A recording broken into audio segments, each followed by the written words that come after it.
আজকে হলো রবিবার, ছুটির দিন।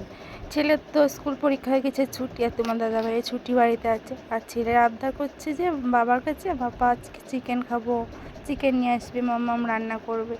তেমনই ছেলের কথা শুনে ছেলের বাবা চলে গেছে বাজারে চিকেন আনতে, নিয়ে চলে এসছে। আর আমি দেখে ধুয়ে বেছে পরিষ্কার করে নিয়ে মশলা টশলা করে গুছিয়ে নিয়ে রান্না করতেও বসে গেছি।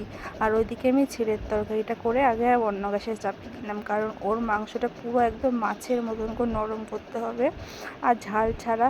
ওর জন্য তরকারিটা আলাদাভাবে কষিয়ে আমি ওইদিকে দিয়ে দিলাম অন্য গ্যাসে বাটি করে। ওরটা আস্তে আস্তে হোক। আর এদিকে আমাদের জন্য চিকেনটা করিনি, কারণ অনেকটা বেলা হয়ে এসছে। আর এদিকে দেখো তেল গরম হয়েছিল, ওর মধ্যে গোটা জিরে, গরম মশলা, এলাচের ফল, দারচিনি এগুলো দিয়ে পেঁয়াজ একটু ভাজা ভাজা করে মশলা দিয়ে দিলাম। আর বসে বসে ভাবছি, অনেক কথাই মনে আসছে।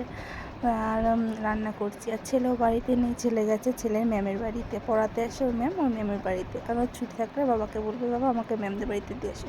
ও ম্যামদের বাড়িতে যেতে ও খুব ভালোবাসে, কারণ ম্যামের একটা বোন আছে, বোনের সঙ্গে খেলা করে, ড্রয়িং করে, ওর জন্য ও গেছে।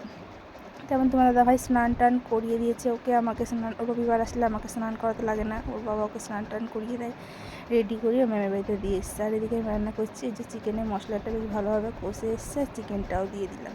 আর এদিকে আলু তো আমি আগে থেকে ভেজে রেখেছিলাম। তো চলো রান্না করতে থাকি, টাটা, আবার পরে আসি।